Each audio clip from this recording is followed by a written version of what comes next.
Good evening, people. Welcome to Spurs Kings TV. You're back. It's Monday. We're here for the pitch.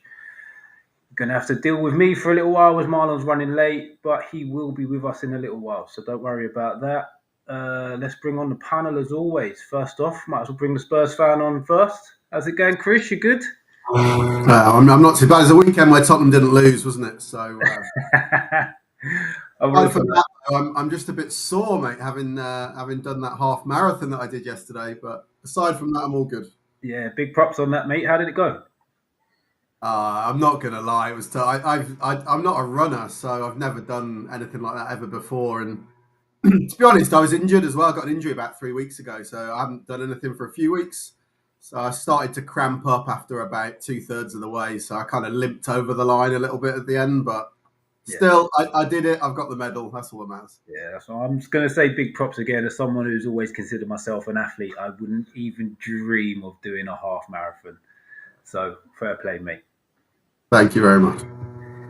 And also we have Stocky with us. Probably someone else who's quite happy that his team didn't play this weekend. How's it going, mate?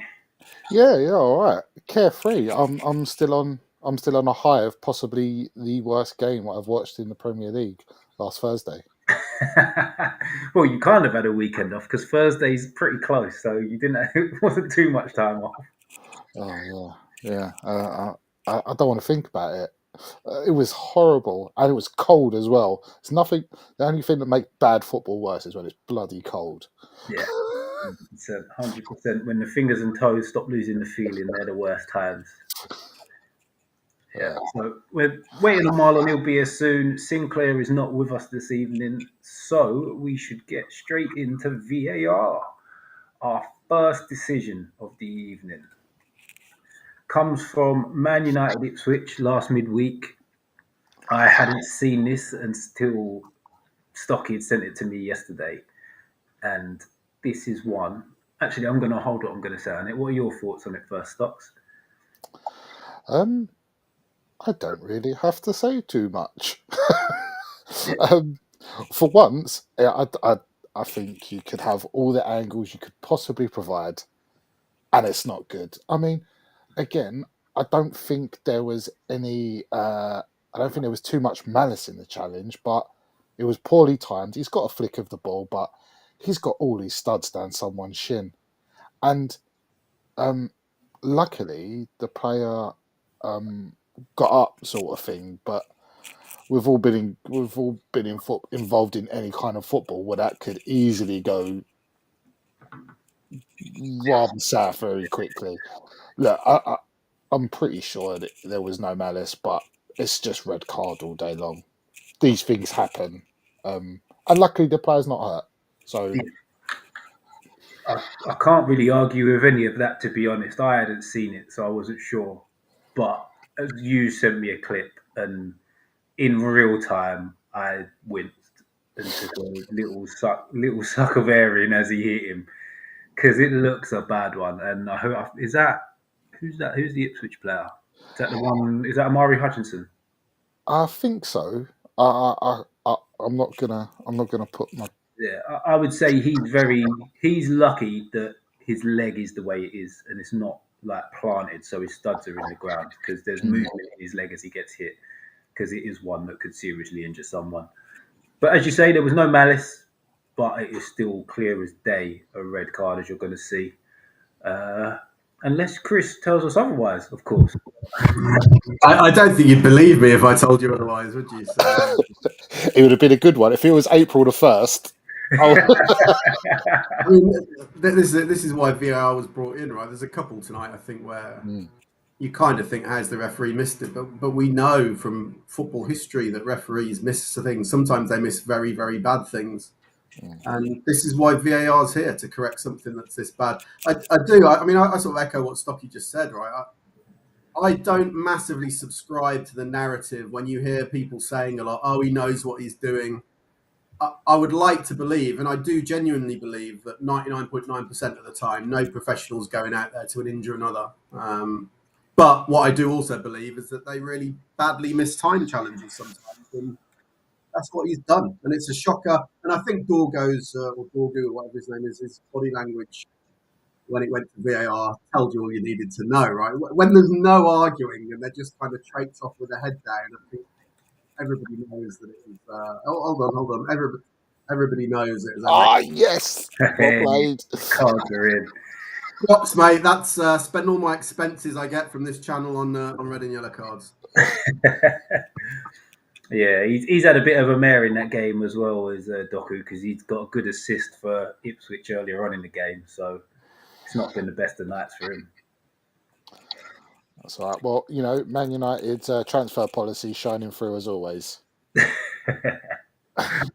It's good to have a nice, easy one to start with. I think they do get, well, a couple of them are also clear as day, but I think this next one's got a little bit more talking points to it, I think. So, again, last midweek, we have Newcastle against Liverpool. And the ball's played through to Mo Salah, who makes a little run. Lewis Hall's on the turn, loses his balance, stumbles until about the edge of the box, then falls over, and Salah falls over Lewis Hall after he's fallen over. Go on, Stocks. What do you think of this one? It's an interesting one. I must admit, it wasn't until I saw it on the list I realised it would have been brought up.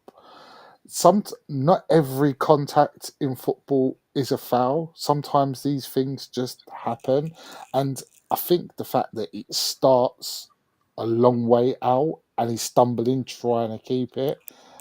Obviously, he doesn't want Salah to pass freely, but does he do his best to impede him? I'm not so sure. And he's going to want to make sure there's a touch somehow. Maybe I'd put it down to just call it a footballing incident. Mm-hmm.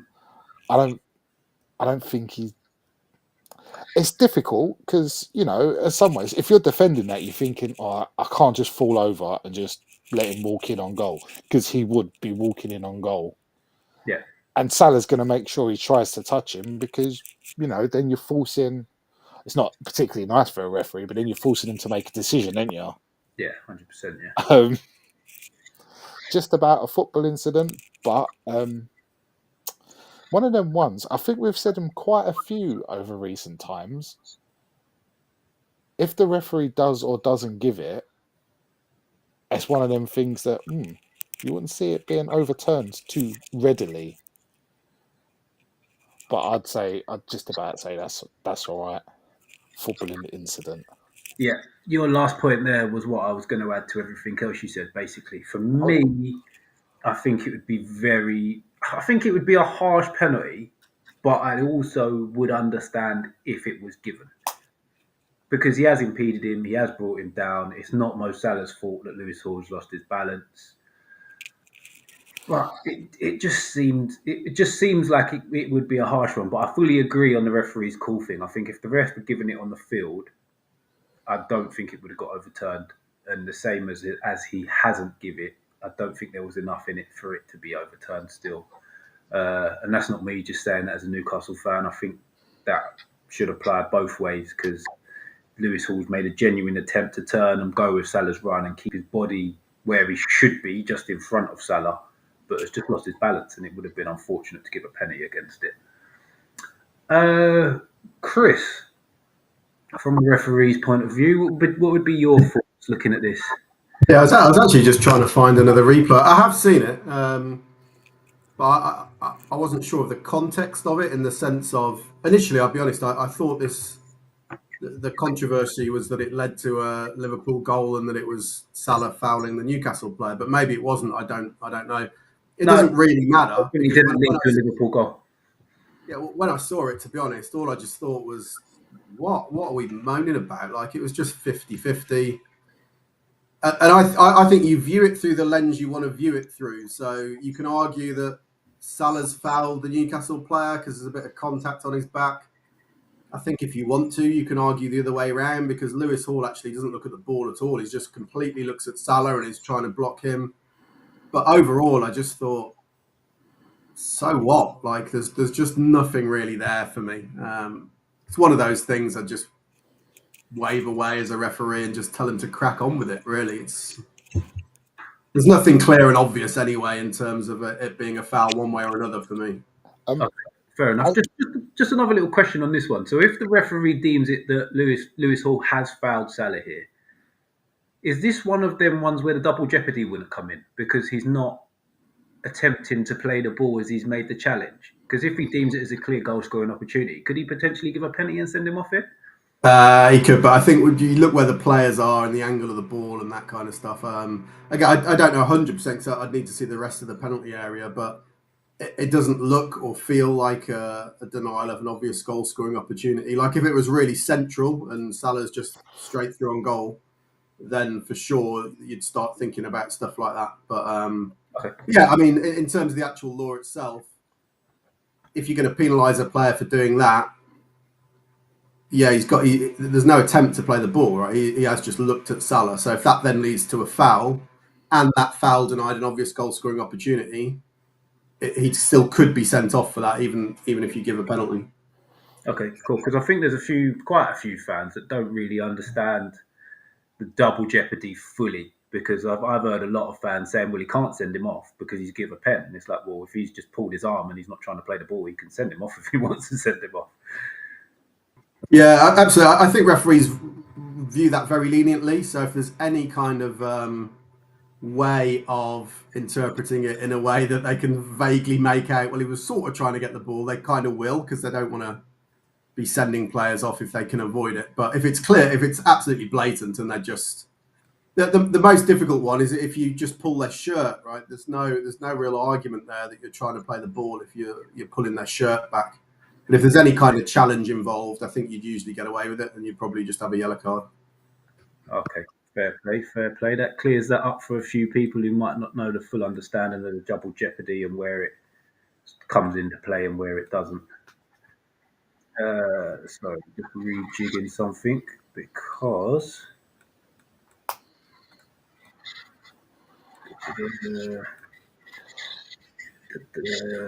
On that one below, on that Newcastle one. So if you give that, would you feel it would be? Here he is. The main man is back with us. How's it going, Marlon? You good?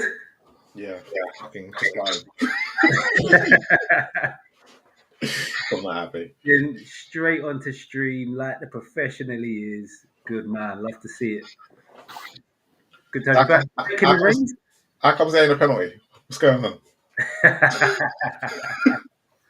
Why is it no penalty? Please let me know why it's not penalty. Well, Chris can go again and you can hear it again if you want, mate. I don't like that double jeopardy rule. I don't really thought anyone thought it was a penalty, mate, to be honest. And the at the end of the day, I'm not going to justify. If they didn't think it was a penalty either, then maybe you need to tell us why it was. No, I'm joking. I knew this wasn't a penalty. Marlon as ever just bringing a little bit of debate to the team. Yeah, harmony's not for Marlon.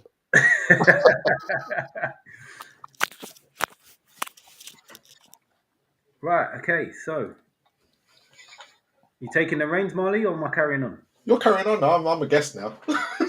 I'm a guest.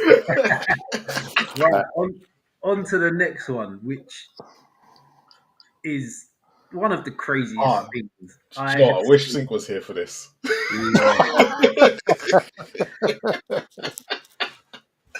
This one is just bonkers. I've got quite a strong view on this one, but as Marlon's just joined us, the goalie for Millwall's come out. He has got a little bit on the ball, but he's got a lot more on Mateta's head. Yep. And the referee hasn't given anything. And then the VAR has intervened and gone, yeah, you definitely need to look at this one again. And he's gone to the screen, had a look, and off goes the keeper. So, Marlon, as you've just joined us, what are you saying on this one? Oh, do you know what? This was difficult because the goalkeeper, there's nothing against him in this incident because he's got come for the ball, but it's his follow through that's kind of then is the problem. and it then becomes like one of the nastiest challenges you'll ever see. But Yeah. the problem is he wins the ball first. My next question is, it was what's his name, wasn't it? It was the one Arsenal hate. Oh, I forgot his referee's name now. What's his name? Is it Atwell? Someone like that? No, Oh, Michael Oliver. yeah, Michael Oh, really? Oliver, of all people. So if you go by what the law is and everything like that, it's endangering an opponent.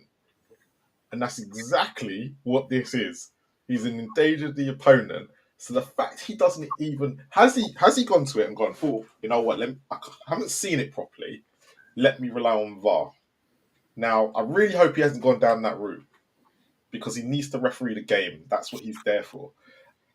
The linesman, I don't know if he saw it. I don't know if any of the officials saw it on the line, but I'm going to say they did. They should have spoke to each other because for me, Oliver in this instant has made the whole referee union look stupid because he knows that he could have sent him off for endangering an opponent.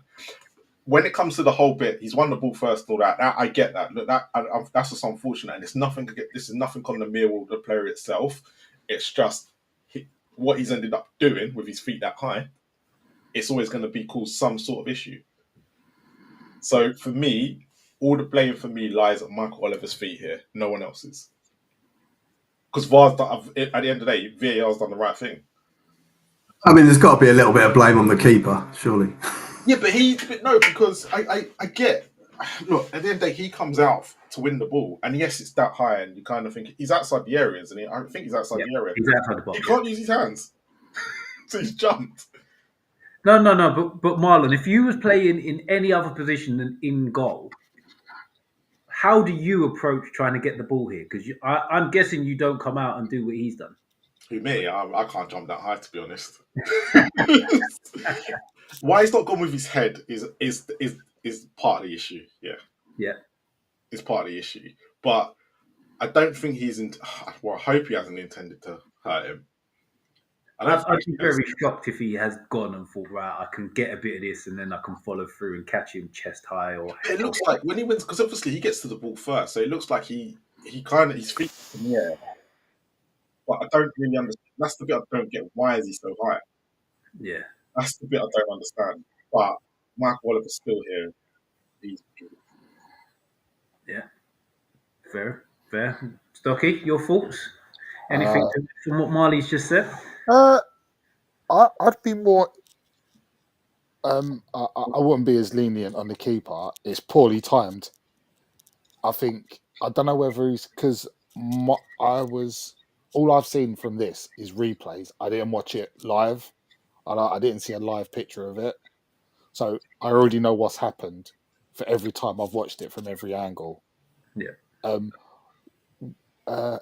don't know whether he was poorly placed or his legs were like he was running through treacle, but something's poorly timed for him to think I'm going to get that ball before him, and it's endangered the players so much. And bearing in mind, he got 25 stitches in his ear, so and no other player's getting away with that.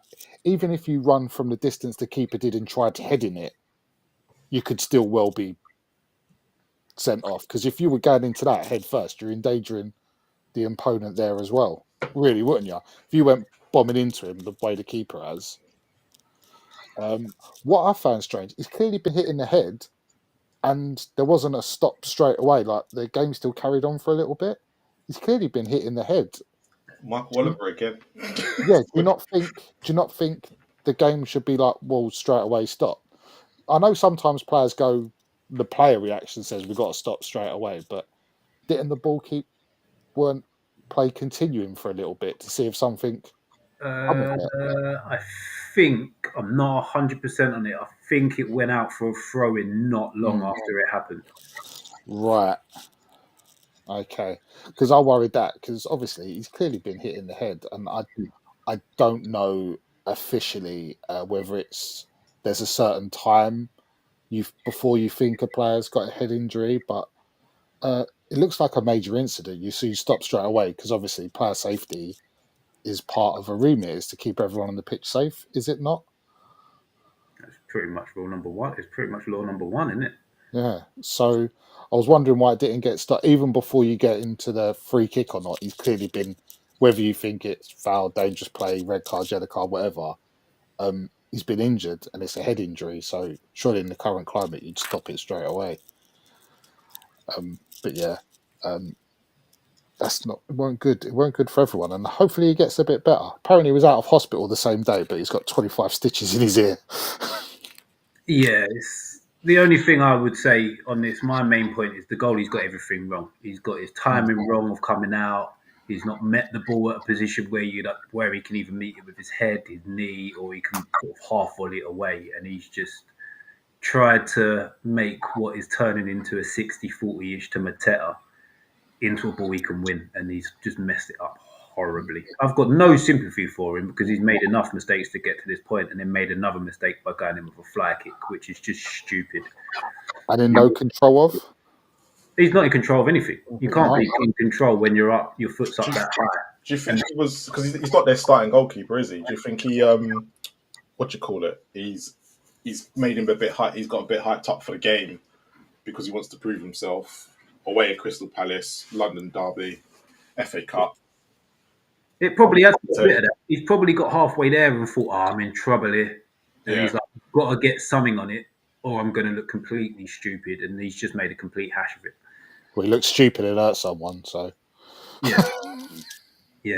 I'm shocked it wasn't stopped. Game stopped immediately. I'm shocked they didn't give a red card or anything straight away. I think the assistant should be to our left as we're looking at the picture. So from what I remember, he had a pretty clear view of it. For neither of them to say anything or make a decision and leave it to VAR is crazy.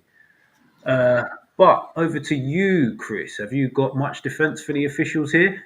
They've got it right at VAR stage, but first off, they've got it horribly wrong. I'll do my best.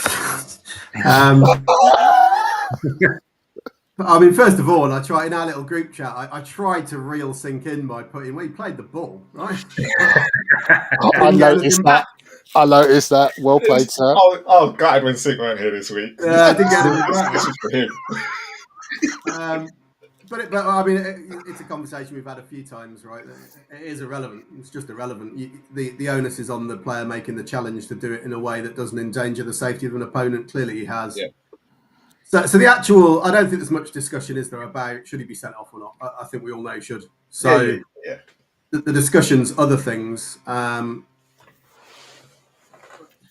First one, I'll play devil's advocate a little bit, challenge a little bit of what Marlon said in the sense of, like, if he has missed it, Marlon, you said, like, if he's missed it, and then you hope he hasn't just said, well, I'll leave it to the VAR. I mean, well, he hasn't got a lot of choice if he's missed it, has he, really? I mean, but, I mean, you made a point about the other officials helping him out a little bit, and they could have done that. I didn't see this live, so I've seen the challenge, but I don't know how the play panned out.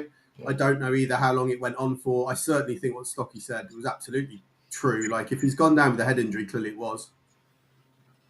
I struggle for any defence there about how you can play on when you see someone's gone down. Even if you've not seen the nature of the contact, you will know that it was forceful at least, and they've come together very, strongly. And he's gone down like, I don't know if he's holding his head or if it's so bad that he's just collapsed on the floor. But either way, surely as a ref, you're stopping it immediately. There is no guideline. Well, there is a guideline. The guideline is immediately. So I can't give you any reason as to why Michael Oliver's done that. In terms of judging any referee based on one incident, though, I can defend him for why he might have missed it, because it might be any abundance of reasons. Like you might just be in a bad position, which he shouldn't be because he's a professional referee. But even if he's in the right decision, there's nothing to stop a player just running in front of you at the wrong moment, right? So any one individual decision, I can always say, well, maybe he's just missed it.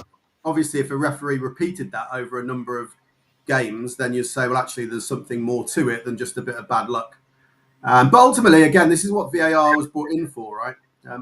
It does make me laugh when things like this happen, in the sense of, I think the game needs to decide what it wants, right? So when all of the people who are, and there's plenty of them, who are like, let's scrap VAR, we're all happy with the referees on field making the decisions. Are we? Because that would mean that this guy doesn't get sent off, right? I'm with you on that. that is where I proudly stand with you, Chris, because yes, if the bit I don't understand is why Mike Oliver's not stopped it for the head injury. That's the only bit I don't understand. But for the rest of it, VAR has done its job, and you're all moaning. You're all moaning because VAR has actually done its job. And this is football, though, isn't it? And it's football fans that the narrative at any one particular moment is based on what just happened, not based on an overall view. And you can say, and again, it'll be one of the typical sort of comments. Refs are terrible. Like the standard's never been so like utter rubbish. If you ever go back and watch old games and how they were refereed, but we know, alone. It was all right. But we know that things get missed, right? Throughout of football, you can go back to, was it 82, 84, whenever, with Battiston and Schumacher, very similar challenge. You could look at Ben Thatcher and Pedro Mendes. Referee didn't send him off either. You could look at, there was such a similar challenge to this happened at a game I was at many years ago, about 30 years ago, when Mark Bosnich challenged Jurgen Klinsmann. I saw that today on Sky, yeah. Yeah, I was at the game. Spurs didn't get a free kick for that. It was a throw-in. Jurgen Klinsmann got stretchered off unconscious. It happens, right? John Fashioner, Gary Mabbott. Yeah, I don't know whether there was free kicks or what. I can't remember whether he was sent off or not for that.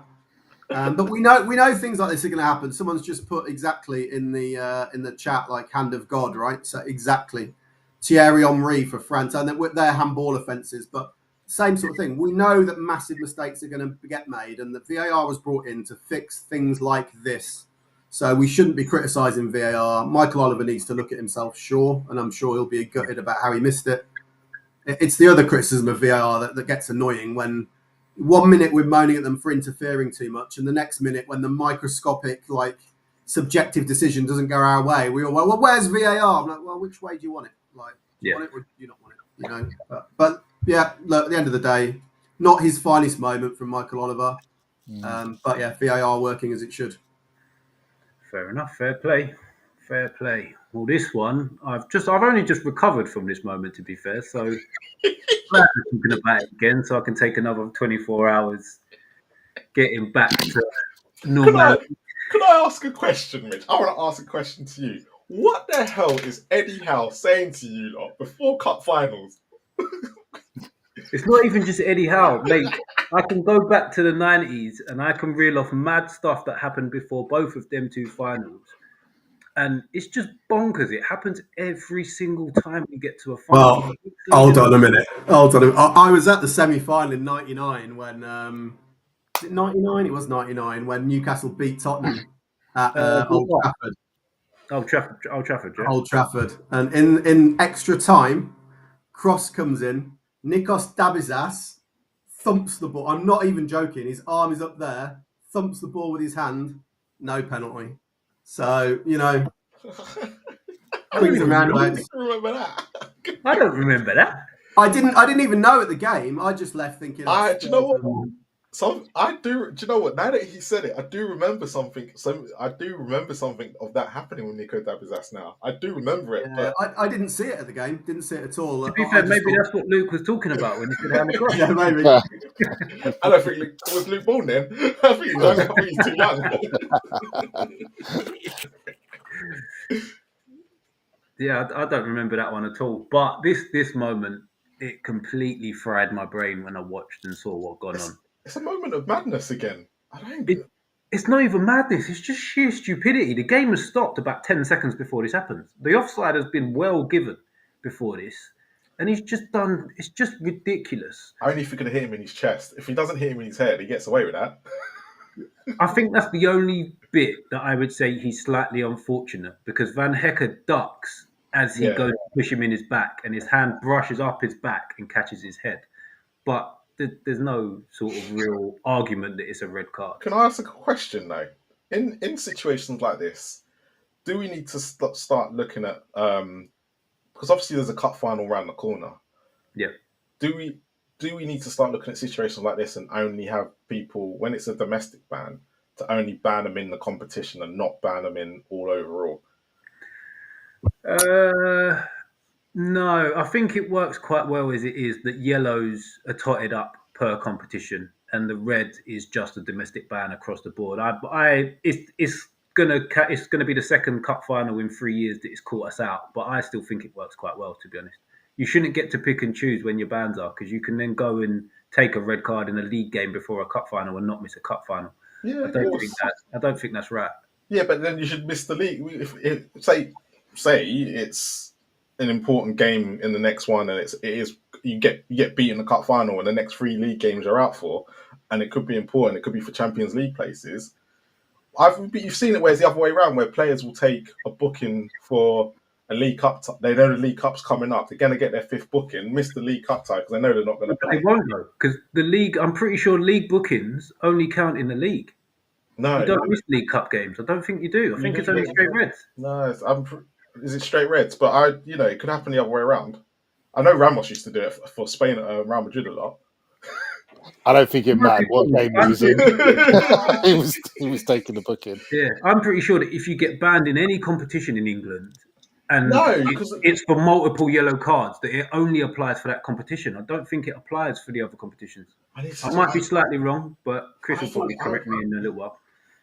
Chris, do you know that? Do you know what the rule is? I don't 100%, but my understanding was the same as Mitch's, to be fair. But the totting up for yellow cards, I think, is competition specific. So why is sending off not happen in the same way then? I think it's basically to cover themselves against certainly like acts of violent conduct and stuff like that. But then they just brought it in for red cards. Well, then that makes no sense. That's just because if you're going to ban in one competition for red cards, why? But your booking should count that towards that as well. Because it was a change. It's a change that's been made in the last few years because it definitely wasn't. Has only impacted Newcastle, yeah. Yeah, pretty much. Yeah, it has. It's impacted us. To be honest, the reason why I'm probably more moaning about it now, if it was Salah, I wouldn't care.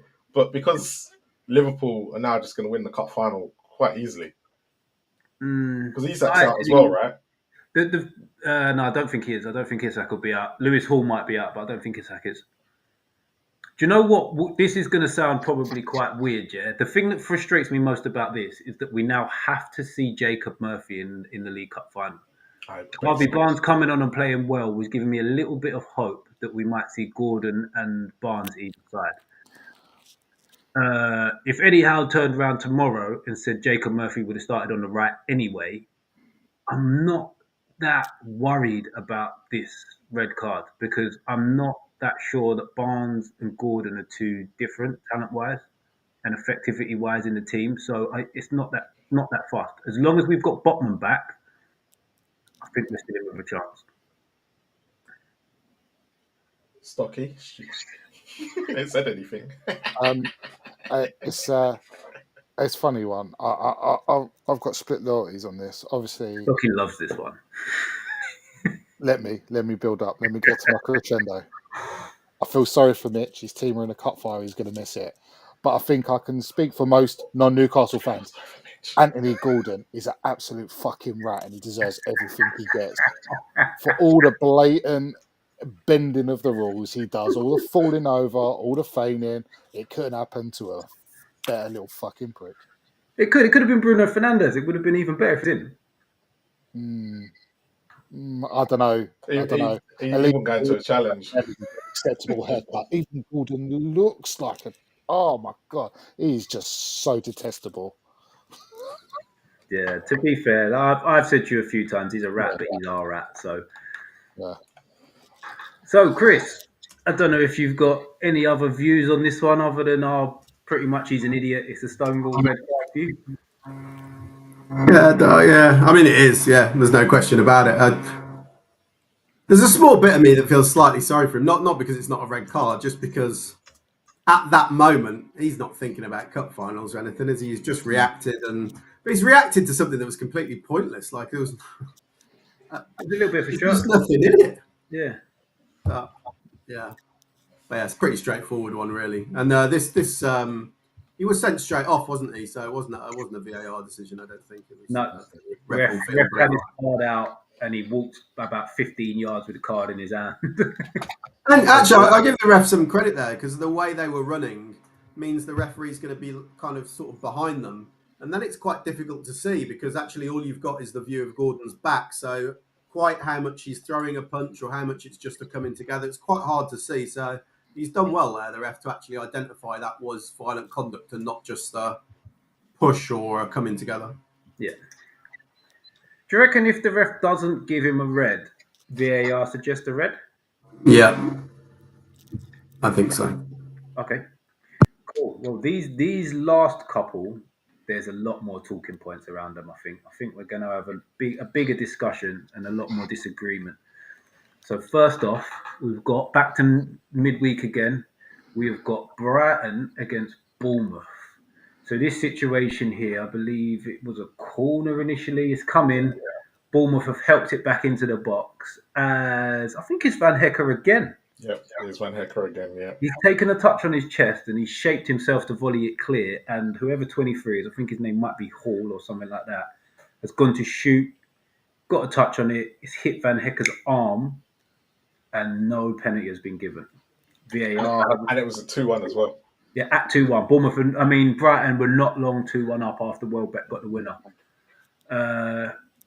So, Stocky, what I want to ask you actually is, if Van Hecker was Todibo in this situation,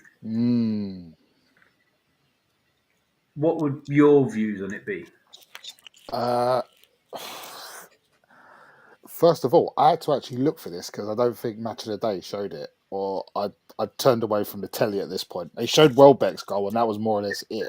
Actually, let me flip that question just quickly. So, if the 23 for Bournemouth is Bowen, what would your views on it be? What I would say, I don't think his arm's in a particularly unnatural shape for what he's trying to do. You can't, when you're trying to kick a ball at an angle like that, you can't do it with your arms by your side. You naturally have to put your arms out for balance. So I find it incredibly awkward. I flip-flopped so many times, and the next two ones are really difficult. I would probably go not penalty because I don't think it's in that much of an unnatural position. He's just trying to clear the ball. Granted, he's missed it, but it's not like he's trying to make himself bigger to block it. You simply need your arms there to balance. It's like the old one, when you jump for a header, to a degree, you do need your arms up because you don't get no leverage unless you're like supreme athlete, just jumping up with your arms by your side.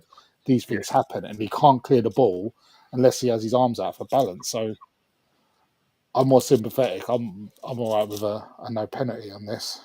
No free kick, sorry, whatever it was. Should have been. It would have been a pen if it was given, because that line we're looking at is the edge of the 6-yard box.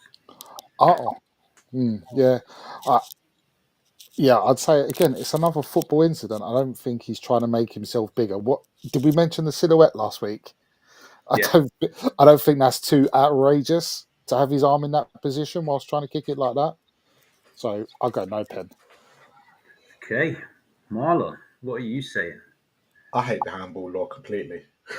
I'm gonna have to agree with hate it because there's as much as I agree with everything Stocky said, I have to agree with this hate of the handball rule. So I want to hear what you've got to say, and then I'll see if I agree. My only issue is, do you know what? I'm one of them, and I go anything that's in the box.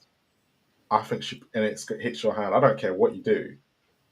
I think it should be given as a penalty, especially if it's especially in a situation like this where this is going at goal. And it is actually stopping. It is actually going to stop him hitting the target and whatnot. However, the bit that annoys me about what I'm about to say is, I don't like the defenders having their hands behind their back. That annoys me too. So I don't know which one I want in this sense. And I feel, for me, it's not a penalty. However, I think it should be because it's going to hit the target because it's so close to him. Can't get himself out of the way. He's in a situation where he's going to hit his hand. But I just want to go back to. I probably would go back to the old rule and go back to the rule that they had in place, where I'd go anything in the box, no matter if it's accidental or not, it's got to be handball. It's got to be, because how many incidents really happen in the game where a player handles it in the box over 10 games over the weekend? You're probably saying once, if you're lucky. I kind of agree to a point, but I'm going to refer back to. Did you watch Newcastle in the Champions League last year and the penalty that got given against us at PSG? Paris Saint-Germain, yeah. Yeah, I that vaguely remember it. but for that That to was be never, yeah, that ridiculous, should never been given. we cannot get to that stage in the Premier League because that's just silly. I agree with you on this one. Everything Stocky said is right. I don't think his hands outside of his natural body position, slightly outside of his silhouette. The thing that makes this different to most of the others for me is that the player that's shot, if it doesn't hit his arm, it's potentially going in. And But that's the thing that's different to me. And there's not much the goalie can do about it because he's but there's 6 not yards out. but there's not really much Van Hecken can do about it because he's standing in front of him. He's I literally get standing that. in front of him. I get that, but his arm has literally blocked a shot on target. With crosses and stuff like that, it's not really. There's a lot of stuff that's going to happen for the ball to end up to go in the back of the net. Here, the only thing that stopped the ball going in the net is Van Necker's harm. The only thing I then don't like about that situation is we're creating more grey areas. Yeah. I think that's the bit that annoys me the most. I know what I want is going to create more penalties and more incidents. People playing with their hand behind their back. What you say is going to then create more grey areas that the referee. That's the last thing these refs need is more grey areas. Because even down to some of it's grey area now, and you're kind of like, at least they're getting it right more often than not at the moment, and no one's really moaning about handballs this season. If I look at it, there's not been one where the referee's not given it and the ref and the media's moaned about it. I think so. Maybe they've just got it spot on at the moment, but I don't like this. I just don't like it. I think because if this was Son or someone, I'd be fuming. But If this was a Newcastle player shooting, I'd be fuming. I'd be fuming. And if it was a Newcastle player defending and it was given, I'd be frustrated, but I'd understand why. I'd understand. Yeah, I'd understand it. It depends who the defender is. If it's what's his name? If it was Eric Dyer back in the day, I'd have been like typical Eric Dyer. It has to be a penalty. But just to add a little bit on what Stocky was saying on his body position, when I did a little bit of coaching and I was teaching kids to use their weaker foot, like body position was everything. Plant your foot and body position were the two things I always consistently used to go on about. And to be fair to Van Hecke here, his body shape is pretty perfect for what he's trying to do. Yeah, and his arms are in a pretty perfect position for what he's trying to do. So it would have been one of them ones that is unfortunate to get it given against him. I just don't like the fact he's blocked a shot on target. Do you think though, if they had given a penalty, do you think the referee, the VAR overturns it? I think they do because I think this is more a black and white. I don't think they do. This is what's going through my head on why this could be given as a penalty. I don't think VAR overturn it. If he gives that, I think they go with the referee's decision. Oh, it's a tough one. It's a tough one. I reckon they do. I know. We probably say it's probably not a penalty, but if he gives it, I don't think they overturn it. Yeah, that's a tough one. Hopefully, Chris might be able to clear this up for us. Good luck, fella. But this is where the argument comes in. Would they overturn it? Yeah, you're going to earn your money on this one, Chris. Well, first of all, I've got an omission because when we put in the group what decisions we were looking at, and it said Brighton handball, I googled that and it came up with something from the Newcastle game yesterday that went out for a corner. I thought that's what we were discussing, so this has thrown me completely. I mean, the one thing I can say with a fair degree of certainty is that if it was given, I don't think it would be overturned, because what you're looking at is a subjective call about how deliberate, well, not deliberate, but how, the act of the arm as such, that's a subjective decision about should that be penalised or not. And VAR is not really there to get involved with too many subjective decisions. Like if it gives it for a penalty and it's not hit his arm, yeah, 100%. But this sort of thing depends what the referee says. But if the referee says, in my opinion, he's made a movement with his arm to the ball, then it's not going to be overturned. But so I haven't seen the video, but looking at this, I mean, my first thought is, where do you want his arm to be? Like to be out of the way, it would have to be in an unnatural position, right? Yeah.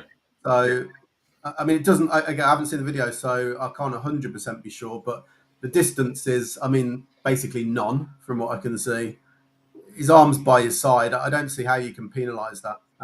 One thing I would say though is I'm super clear that if we went with Marlon's suggestion of any contact with that arm is a penalty or free kick the other way, I think football would implode basically. There'd be no tolerance for it because just some of what you'd end up with ultimately is you'd end up with attackers in a crowded area just belting it at defenders, hoping that it just hits that arm. And I don't think that's a way we want to. Something we want. That's great entertainment. 6-5s, 5-4s, 4 penalties. Don't tell me you won't be entertained. It's Ange football, mate. Marlon Axie's on pens. Strike Alan Shearer's record will be gone. I think a lot of unhappiness amongst football fans is driven ultimately for a sense of justice.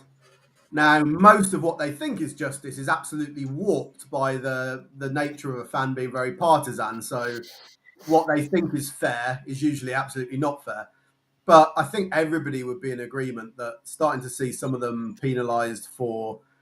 obviously, I'm a Tottenham fan, so I make a lot of Tottenham references. I appreciate not everybody will remember, but Marlon probably will remember when we had a goal disallowed at Sheffield United a couple of years ago where Lucas was on the floor and it was just belted against his hand, rebounded to Kane who scored. There's nothing he could have done about it. He didn't even know where the ball was. It was just belted at him by the Sheffield United player, but it happened to hit his arm. And the law at the time says that got to be disallowed. It's ridiculous. And you know, if that was a defender in the area, given a penalty for that kind of thing, I don't think there'd be. But again, with that, Chris, though, in all seriousness, that was a very rare occasion that happened. It's not like it happens every week. It was once in a blue moon, and at the time we all accepted it, even though we went, "It's a crap rule." Oh, we didn't. Yeah, we did. Mourinho didn't. Mourinho didn't. The rest of us just kind of moved on because we were crap the rest of the game. Not my recollection of it at all. I think Twitter did what Twitter does. Yeah, but that was through COVID. Come on, that was through COVID. I think if you look at it, but that's what I'm saying. You only get some of these things only happen once in a blue moon.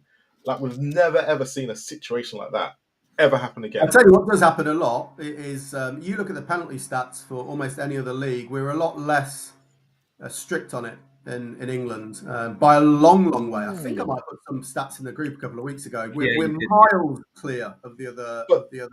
But I look at like this. Joe Linton's against Tottenham a couple of weeks ago.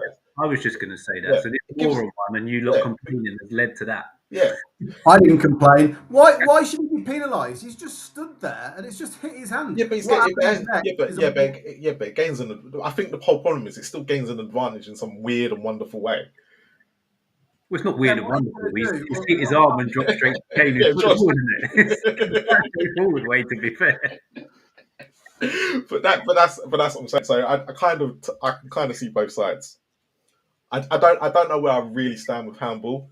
I've always said I'm quite indifferent on it. I don't know what I want. It's the one rule I don't know what I want. One other thing to clarify is that's never been the law, right? That it hits the arm and it's a penalty. What it sort of used to be, which maybe just go back to, is the problem is this becomes very subjective again. Is it was just was it deliberate action by the defender or not, right? Which actually, if I'm honest, is they've removed intent somewhat from the law, but we're not a million miles away from that. But what's happened over a long period of time is the IFAB who make the laws have tried to remove the subjectivity by defining things really clearly. So give me 30 seconds just to expand on that. So it used to just be, is it deliberate, right? And we used to say ball to hand, hand to ball, etc. But the problem that we found then as lawmakers is that doesn't cover the scenario where I can just do this before the ball's played, right? The ball then hits me. I didn't move my arm to the ball. So was it deliberate? Because it was up here before I even knew where the ball was going. So therefore, they started this making yourself bigger. You can't have your arms in unnatural positions. And you define it more and more and more as other circumstances come up in the game where it doesn't quite cover that scenario. And you end up with the law we've got now, which is a little bit kind of, I don't know, verbose. It's like, there's all kinds of different parts to it and silhouettes, and you get all this kind of stuff. But this is the problem. If you want consistency, ultimately, you do what Marlon said. That's the only way to do it. Is you just go. You can't have common sense and consistency, right? They're probably the two most common criticisms of referees. They don't use common sense and they're not consistent. They're mutually exclusive. You can't have both. It's just not possible. Yeah. Yeah, this is the handball rule is one where I'm sort of sat off. I'm not 100% keen on it, but I also could not figure out a way to make it any better. So Yeah, I think we're kind of sat in a good sweet spot of it's kind of the best we're going to get because I don't like the European version at all. Which kind of leads directly into our last one. And this one I hate. But Stocky, you can go first on this one. The ball, so Haaland, the ball's come in. Haaland's sort of is flicked up. He's taken a touch. It's got squashed between him and Danso, and then it's dropped to Haaland, and he's put it in the back of the net. The on-field decision was given as handball, and VAR then had a look to check to see if the on-field decision was right, and I think they decided they couldn't find anything clear and obvious that he hadn't handled it, so they kept it as it was on the field. Do you know what? With the decision made, I can live with it, and I'm definitely all right with that. Whether or not it was handball, I've been on and off like a light switch. Because we've mentioned it here. There's like a new cut-off point, and I watched it. First time I went, oh, I'm not sure that's handball. Oh, wait a minute, is it? And I think I watched it about 6-7 times, and I think every time I watched it, I changed my mind. But as far as the officiating go, no questions from me. I'm all right with that. If he's give it a handball, he genuinely thinks it's handball, and VAR has no conclusive evidence to the contrary, then fair enough. But was it handball? And it's interesting. We've got the two pictures because then Danzo handballs it afterwards. So imagine if the referee doesn't think Haaland's is handball, then we've got to give Danso's, yeah, and then you'd say, oh well, are his hands in a natural position? And it goes, it gets even deeper, and we get further through the looking glass. It would be mental, but I can't decide whether Haaland's on or not. It's not conclusive, but if the refs give it, fair enough. And well done VAR for saying I can't find, because they could have. How long was this, by the way? How long did they go on? I didn't know. 4 minutes, 5 minutes. It was a while. So that's still quite a while. Yeah, I imagine it would have been quite long. I didn't watch the game, but I imagine it could have been quite long. Something in my head's telling me 7 minutes, but I don't think it was that long. No, that was another game. That was another game. We went it was like about 3-4 minutes. Look, I completely agree with Stocky. If the referee doesn't blow his whistle for handball and it's the other way around, VAR still has to make the same decision. It has to be a goal. Because you can't, there's so many incidents within it. For me personally, I think it does hit. I think Haaland does gain advantage and it hits his arm. However, there's a handball from Archie Gray in it. There's a handball from Danso in it. And there's a bit in between which they don't catch on the camera. And that's the bit, I think, was the bit that was inconclusive. To the reason why Haaland, no one realises if he hits it or not. And like Stocky said, he's in and out of going, whether it hits his arm or not. And even I was like, I don't even know if that's even hit his arm. If we're thinking like that, then the VAR person in the room is going to be exactly in the same position. And I think a lot of people got confused because Sam, stupid Matterface, I can't stand as a thing, they could only listen to what was being said on VAR. But he totally missed the ref blowing up with the whistle, giving handball. And that's the bit that's most important to this. Once he's given handball and the VAR goes, I just can't find anything. He basically says, I can't find anything to give this goal. It's inconclusive. I can't say whether it is or isn't, which Stocky's just said, even I'm the same. You have to go with what the referee's given and just give it. No, and to be fair to Pep and Ange, they just both got on with it. And I think if it was the other way around, they would have both been the same as well. I just think they have to go with what the referee has gone with in this. Because it was just difficult. It was so difficult. You just can't. There's no way you can sit there and tell me, anyone can sit there and tell me 100% Haaland doesn't handball. Well, But you can't. There's so many different angles of the pictures, and there's not one conclusive picture where it says Haaland doesn't have any movement with his arm in that picture. In the video footage, you're not 100%. You're not 100% saying he Mate, doesn't. I cannot fathom how this is given as handball and why it hasn't been overturned. Initially, when it was first ruled out, I thought VAR, because I didn't watch the game or watch the highlights, I thought VAR had ruled it out. And I was like, I was going to come in full smoke, raging. But then I realised the ref gave it as handball in the first place. But then I'm watching the replays and I'm like, this one at the top is the clearest one you're going to see to it getting anywhere near Haaland's hand. No, But there's a bit in between that. There's a it bit in never between that. it. But where it That gets is stuck before before it gets to Danso in that bit there's a bit in between it where it looks, and I think that's the bit that's confusing everybody to see whether Haaland has touched it with his hand. And you know, the fact that he didn't even, I think his reaction said it all for me. He wasn't completely fuming about it. He was like, "Oh yeah," and that's what got to me more was that his reaction was like, "Okay, it's been given. I don't really mind if he would have been fuming otherwise, because that's an extra. Look, he needs as many goals as possible, and I know he got one in the game already, but it was his reaction to when I went. Maybe he knows something that we just couldn't see. After the game, he was quite different. He was very forthright on his opinion and just said, in my opinion, that's a mistake. Yeah. And he was very straightforward, which was refreshing somewhat for him to say. He didn't mince his words. He goes, I felt it was a big mistake. Yeah, Yeah, but just one thing on that, though, I thought the way that Haaland spoke there was actually really respectful. You're entitled to your opinion, and you can absolutely vehemently disagree. But I thought he put it across in a way that said, "Look, I just don't agree with the ref." Whereas mostly in football, you get them just slating the ref and saying they're incompetent or whatever, and I think that's wrong. I actually thought the way Haaland came across was quite good. I'm actually going to praise the referee here because he believes he's seen a handball and he's giving it on field, and he's giving it very quickly on field as well because the ball's I not don't even think he saw in. it. Yeah, but even if he thinks he's seen it, this is the same as what I was saying about the Willock goal against Birmingham before. If the official thinks he's seen something and he gives it instantly, I'll have full respect for that because he's blown his whistle before the ball's in the net. He hasn't taken time to think about it. He's thought, right, I've seen a handball there and I'm making my decision. He hasn't given himself thinking time and he hasn't sort of second guessed himself. So I give him full respect for that.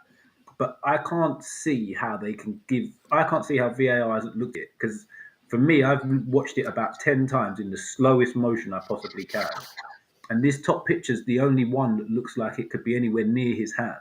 But it's And that in that the armpit. hits that hits Archie Gray's And arm, doesn't it? it's hitting the Archie Gray's arm more than it's hitting Haaland. It's because the ball doesn't. I think the problem is the ball kind of just gets stuck. It doesn't really move, and it's kind of like everyone's handling it at that situation.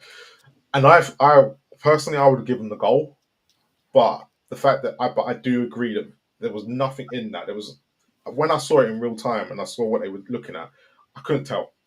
And if they can't tell, I'm just like, you know what, it is what it is. Yeah. And Well, it was going to make no, unless we went and scored at the end there, that would have been bloody the one thing that would have just caused everything to think. I think that's the point that it really would have kicked off, and you would Yeah. have got a different response from a lot of the Man City It's people. Spurs. We're going to always Spurs it up, so don't worry. So we lost 1-0. For me, unless it has a bearing at the end of the season, which at the moment, I think if Manchester City were going for the league title and it came down to goal difference, then they may look at a decision like this and go, but I don't think anyone can be against the ref or the VAR in this situation. I just can't see it. No, I'm for the ref and against VAR on this, to be honest. But over to you, Chris. Yeah, I think you just have to remember that there's different. I mean, it's one law, the handball law, but there are different tolerances and levels here for the defenders and the attackers, right? So, yeah, it's bobbling around the defender's arms, but for them to be a fence, there has to be a level of intent involved or unnatural positions or whatever. For Haaland, all they're looking for is did it touch his arm at all? It doesn't matter. Intent are out the window. If it's touched his arm at all, then he can't score from that. So conversely, then VAR have to prove without doubt that it didn't touch his arm, and that's what I think Marlon's saying. Really, can you actually say definitively 100%? I'm no doubt in my mind it's not touched his arm whatsoever. And if you can't say that, you've got to just go with the referee. The referee's on field. He's got. I mean, normally VAR's got more angles than the ref, right? But the one thing I would say is the ref's got an angle that none of the cameras are going to be able to reproduce. Unless we do what Marlon suggested on a different stream last week, which is get a camera on I love that idea. Get a camera on the ref's head. Then why don't we do that? I thought it was a great point that he made, which I'm going to steal now and pass off as my own.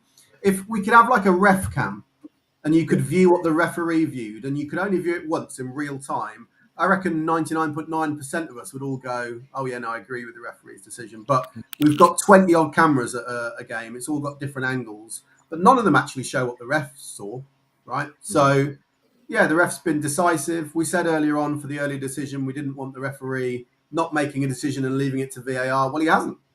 In this case, he's not. He's been positive.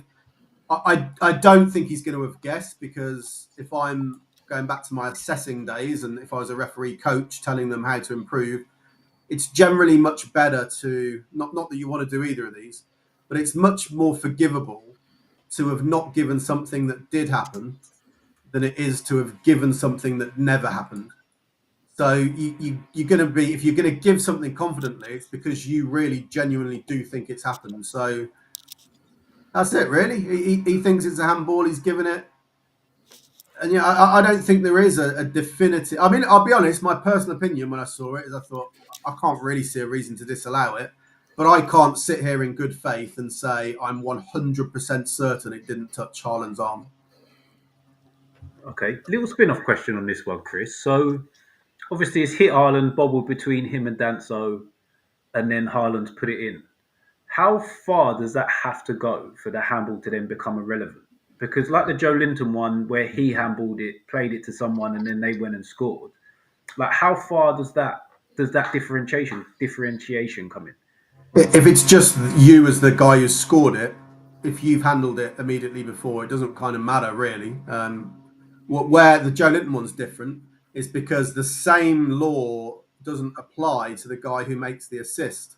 So for Joe Linton, because he didn't score it, it's then not just, is it disallowed if it hits his arm or not? It has to then be deliberate. Going back to the Lucas Moura one I mentioned, the law was slightly different then, and it was the assister or the scorer, if they've handled it at all, whether it's deliberate or not, it has to be disallowed, which was why the Moura one was disallowed. If that took place now, that wouldn't be disallowed now, because they changed it and said we're not going to penalise the assister, we're just going to penalise the guy who actually scores the goal. So you cannot handle the ball in any part of scoring that goal whatsoever. It's not just actually handling it in, but even if you hit your arm at all and it drops to your feet, accidental or not, if you then score, it will be disallowed. Okay, just one more on it. So if, say, this kind of similar situation happens on the halfway line, like it's a corner, goes up in the air, players come together, and it hits Haaland slightly further down, so you can see it hits his arm, bubbles between the players, and then he runs the other half of the pitch. Ref hasn't given it. He runs half the pitch and puts it in. That would still be disallowed by VAR. Yeah. Okay. Yeah. The one thing I don't like, I mentioned this the other week, the one thing I don't like about it, which I'm amazed we haven't really seen yet, is if you play a scenario here, just indulge me for a second, and let's say we've got no goalkeeper. The goalkeeper's gone up the other end or something. The only people between the goal here are these three players that we can see. So let's say it hits Haaland's arm, but he breaks away from them and he's got a 2-yard tap in for it to be a goal, right? But that's going to get disallowed. But if he's got a City player next to him, as long as he's onside, so as long as he's behind the ball, he could just square it a yard, he taps it in, and then the goal gets given. I don't like that. I think that's a bit of a farce. But I'm amazed we've never really seen that scenario happen. But I mean, it will happen at some point. Well, we've seen it unintentional plenty of times, but do you reckon a footballer's going to be that sharp to do it? Someone did it not recently, didn't they? Did they? I think I've seen it, not in England, but I've seen it somewhere else. Oh, wow. I was going I've to seen say. a clip of it somewhere else, and I'm pretty sure that's what happened. And he wrote. I mean, there was one that was sort of similar, but not quite as calculated. Again, I mentioned this before. I think it was Man United. I think it was Sunderland in the FA Cup a couple of seasons ago, where whoever United were playing, I think it was Sunderland, he went up to control the ball with the edge of his foot, and it came up and smacked his arm, fell to his feet, and he just passed it 5 yards to a guy who tapped it in. It's slightly different because I don't think he would have shot himself because his teammate was in a better position. But it's the same sort of scenario. And people were up in arms at the time. Like, how can you not penalise that? Well, it's not deliberate, clearly, but he wasn't the scorer. So, but if he had a shot and scored, it would have been disallowed. Fair enough. Just one question on a more personal one. I had a bit of a education from a referee yesterday, and I'm not sure on it myself, so I wanted to see what you thought. So I was playing yesterday, and the guy I was playing centre back with rolled it back to the goalie, who then went to kick it long but sliced it up in the air, and then it dropped back to him, and he just kicked it out for a throw-in because he was under pressure. And as it went out, after it went out for the throw-in, the referee said to him, "After you've sliced that up in the air, you could have picked it up." And it confused me because I was like, "What? Since when?" That's an interesting one. I think that's a matter of interpretation of the law. So I'm going to suggest that probably that happens next week and the referee penalises it. It's probably a 50-50 because obviously the law says that you can't handle a pass that's played to you deliberately by a teammate if you're the goalkeeper, right? So the referee's interpretation there is that by trying to clear it, it then coming back to him hasn't come to him from the defender from the pass, right? I think that's probably a reasonable interpretation as long as that action isn't deliberate. Like, you cannot, for example, just start doing keepy ups or whack it 50 yards up in the air deliberately to go and catch it. If you're deliberately trying to circumvent that law, that would be an offence in itself. It actually arguably would be a yellow card offence if you're deliberately trying to get around it. But if it's a genuine accident, yeah, I got a bit of sympathy. I don't know, to be honest, exactly what I would give, but I think that's probably one where there's no definitive ruling on it, and it's down to subjectivity of the referee as to whether that's then classed as a back pass or not. I could see arguments either way, which is why I think you will get inconsistency with that scenario. Yeah. Well done for the keeper for booting it, because if he did catch it and the ref made a decision over the marshes, that can go badly. Yeah, I know. Weirdly enough, the ref, talking of cameras on the ref actually had one of them chest cameras on. Yeah, so that's happened more and more now in certain leagues where it's, and I think this is superb, and I think the amount of cost that's involved, it's relatively high if you're a grassroots referee, very costly to go spending the amount on a body cam.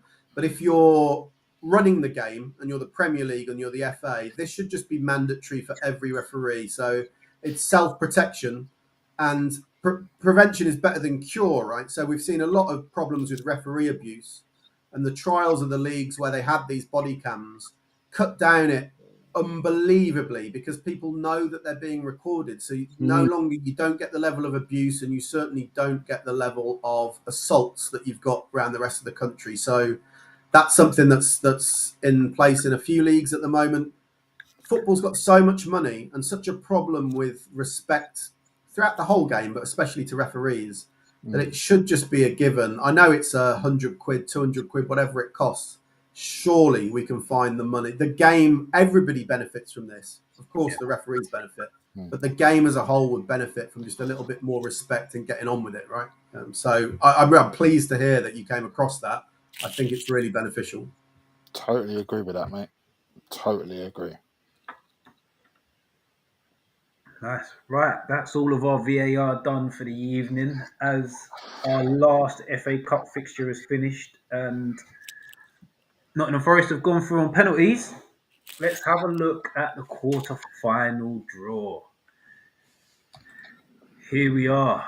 So, for me, this is an interesting one because you've only got one of the traditional big six left in it. Come on, Bournemouth. And you've got a few teams in there that have never won it before. So it's an interesting last 8 of the competition. That's all I'm going to say. And probably your two favourites are playing each other. So I reckon the winner comes from that game. But what's everybody else's view on it? I'm going with Villa. Yeah.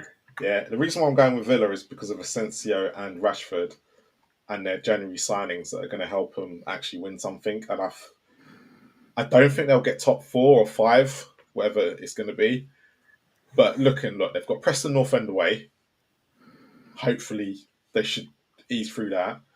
They'll probably get as long as Bournemouth do the job, what they're supposed to. I've got a feeling that this could be Villa's year. Out of all the teams that are left, and I think Villa could take on Man City as well. I think they could surprise Manchester City because they've got the players to do it. So, for me, this is Villa's to lose if they really want to make an impact. Look, I'm not going to sit there and discount Manchester City. I'm not that stupid. But looking at it, I think Villa are probably. I'm going to sit here and go that I think Villa are going to win this FA Cup. They're going to be my team that I back. The outsiders are probably going to be Fulham and Nottingham Forest. Are my outsiders? Yeah. Just because I think Nuno's still hurt by when Wolves were 2-0 up against Watford, and he decided to make some subs. And they ended up losing 3-2, and Watford went on to the final and lost 6-0. But for me, it's Villa's to lose, and in Marcus Rashford, he knows how to play. I think they've got a guy there that they could win in this FA Cup. Him and Asensio especially. I get what you're saying on that, but don't you think that Villa are now in a position where they need Champions League, so they're gonna have to make that charge for the top 5? I do get that, and I do understand it. They're so inconsistent in the league right now. I just don't. Even if they weren't to take the FA Cup seriously, I still don't think they're going to get it. Yeah, but they're not that far off. I know they're not that far off. Villa is sitting in 10th on 42 points and Yeah. 5th Chelsea on 46. So yes, they played a game extra, but the amount of money they pay on their wages, they have to get Champions League. I know they do, but I just don't think they're going to do it. I've been saying it. They're so, especially after European nights, they've been so up and down. Their form is I think their form's been up and down, and there's been games they've probably been just as bad as Spurs, but because they've won more games, in the sense that they haven't had the injuries that we've had, I think Unai, and this is typical Unai Emery, he's never been great in league form anyway. He's always been a cut man, and if I'm looking at it, if I'm going by Unai when he's been at Villarreal, so yeah, he does usually get the Champions League and stuff, but for me, I think their best option is going to be. Well, I wouldn't be surprised if they went deep in the Champions League as a surprise package and ended up winning the FA Cup. That's just me personally. I don't think they'll get top 5. Well, they could do, but I don't think they're going to get it.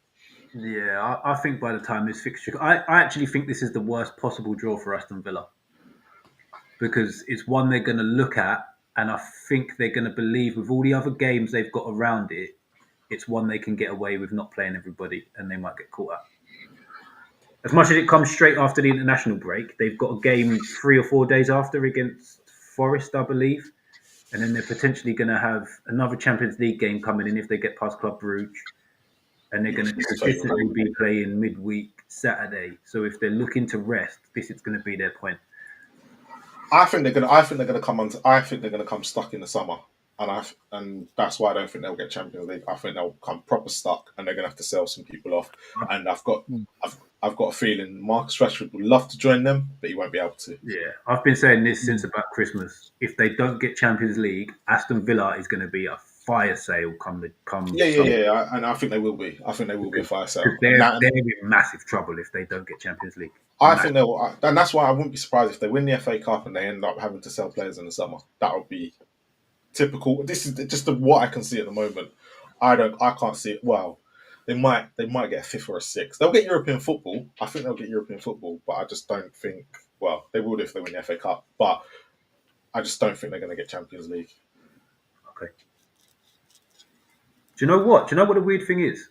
So say Man City go and win this tournament, and it doesn't really matter unless Newcastle fall off a cliff. Both of them, both Newcastle and Liverpool, should get European football through the league. From my understanding of it, both of them places then go to the league. So everybody in the top half of the table gets Europe. Yeah, that is crazy. That's football manager ridiculousness. So it's not of concern to me, Marlon and Stocky, if the top half of the table qualify for Europe. No, I've already done the European thing. I'll let someone else have a go.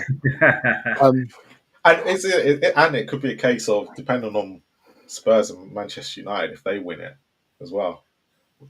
Yeah, that's an extra spot. That doesn't take anybody's spot. That doesn't take any spot. So we could end up having literally most 11, of the clubs 11 in Europe, 6 in the Champions League. I think you could have 6 in the Champions League. 6 in the Champions League and 11 in Europe in total is bonkers, which kind of pretty much solidifies the coefficient for next season going forward, because no one's going to have anywhere near that kind of number in the Champions League. I mean, I tell you what it does mean, that most of the games will be on TV next year, because it's only Saturday 3:00 kickoffs that are not on TV. Which basically means that if half the Premier League's in Europe, most of them... Yeah, the other half's going to be playing. There's going to be no 3 o'clock. So everyone, go get your Sky subscription, because you're going to need it next year. Wow, someone's looking for sponsorship. On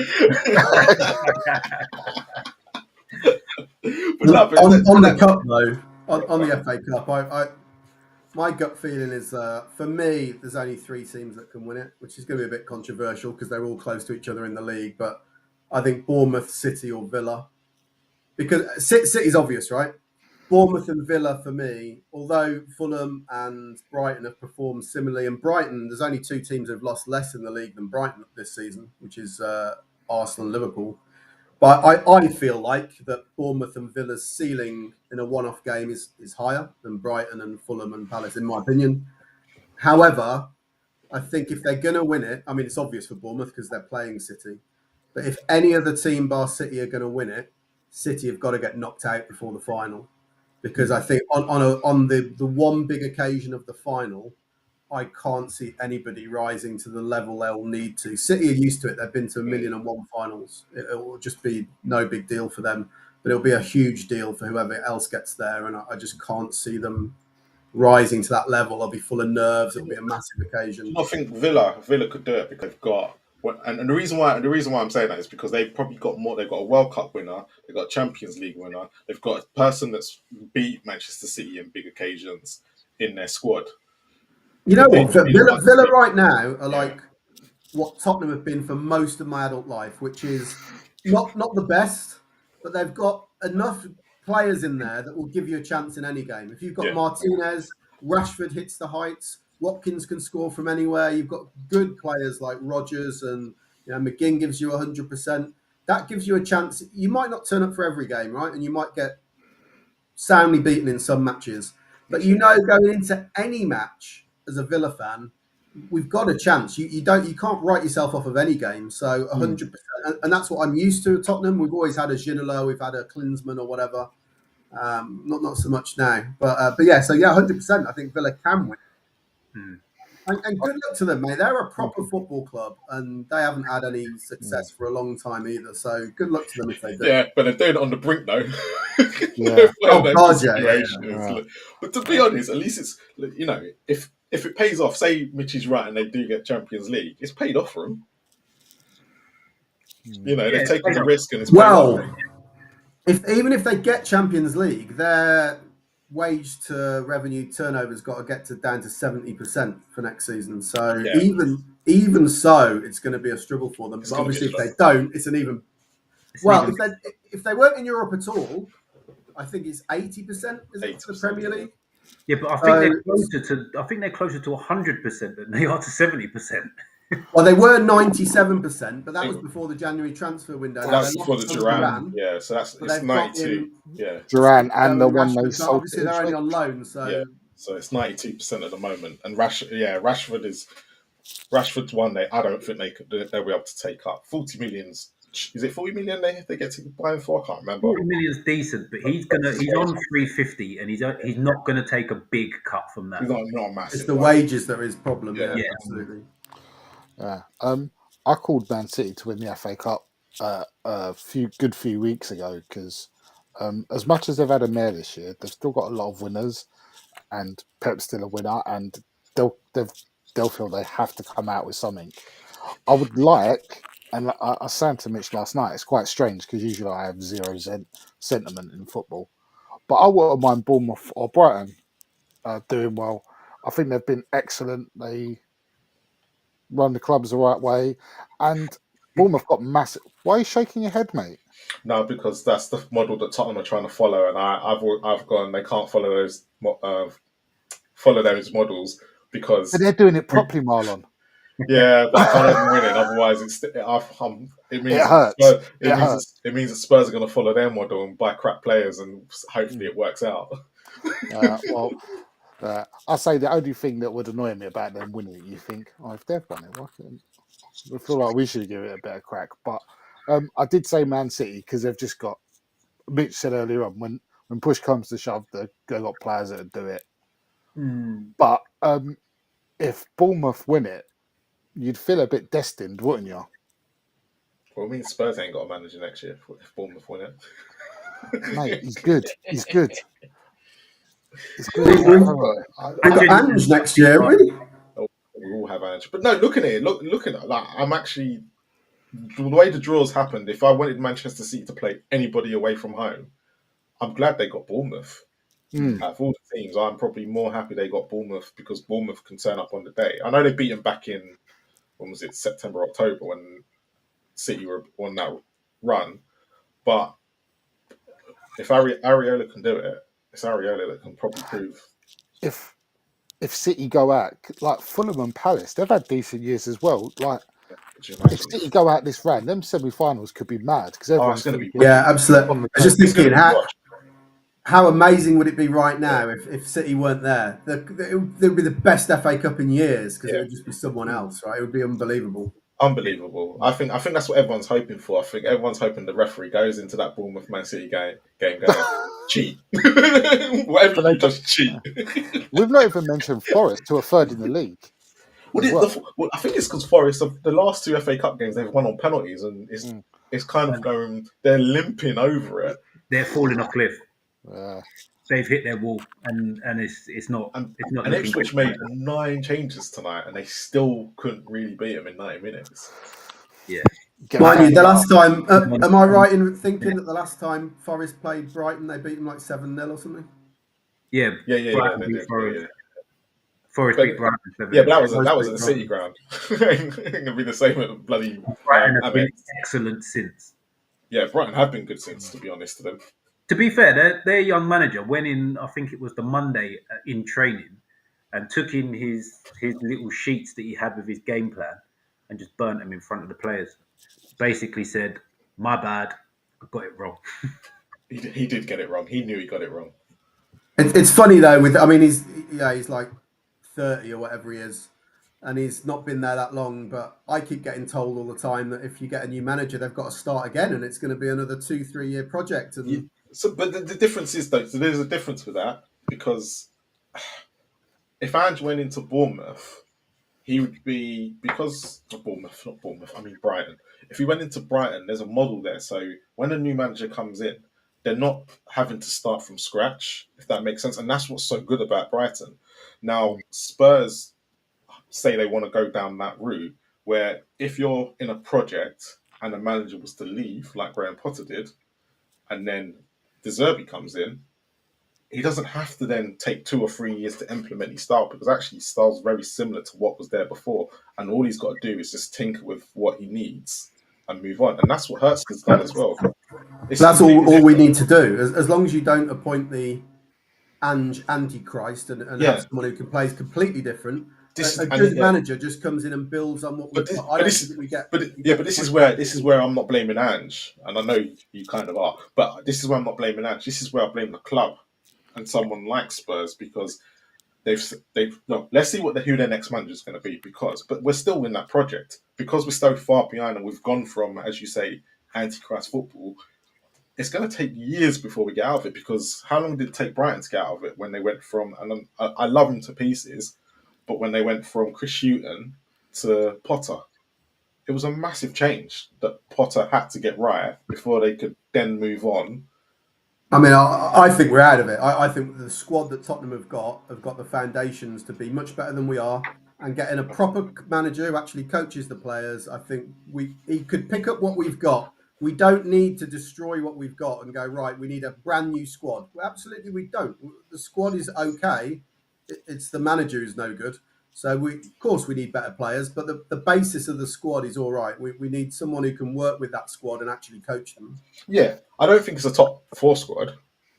No, but it's not a 13th and 14th squad either. No, I think we should be at least. Depending if the injuries happen or not, we're a top 8 squad. At a push. 100%. 100%. He's got a better squad than Mourinho and Conte had. Mourinho Apart and from Conte had elite players in. Yeah, but they had Kane. They had Kane and Son in their heyday, and we don't have that X factor. They also had Sanchez and Doherty and but if you've got Kane, if you've got Kane at the other, but if you've got Kane at the other end, if we're going to sit here and say Kane's world class and he was world class and he was this great player, when he's got players like that around him and we're scoring that many goals, he's not going to highlight what's going on at the back. Because he's that good. It works both ways, though. Then when you've got better defenders, like Ange does, you shouldn't concede more goals than when you've got shit. Would you say they're world class and on Kane's level? Our defenders. I'd say that they're miles better than the defenders we had. But that's not my question. But they're performing worse. That's not my question. Mourinho and Conte's defense. That is not my question. My question is, talking the FA Cup. We've now done over 5 minutes on Tottenham. We aren't even in it anymore. What's going on here? Because he's talking about the Brighton model. We're talking about if Brighton were to win it, it'd be a wonderful story. But what I'm asking the question is, I think with a lot of Spurs fans, because they use that, but want to sit there and say that Kane's world class and Son was probably at a top level. All it comes down to, though, our defense is not, and we had a crap defense. But when it comes to our defense now, they're not nowhere near the levels that Kane and Son were. This whole model thing, though, all it comes down to is if we appointed Ursula or Iraola, do they come in and go, no, I've got to completely start again. I don't want any of these players. Or do they just make the players we've got better? I think they do the latter. I don't think you need to start again. I think you just need a better coach.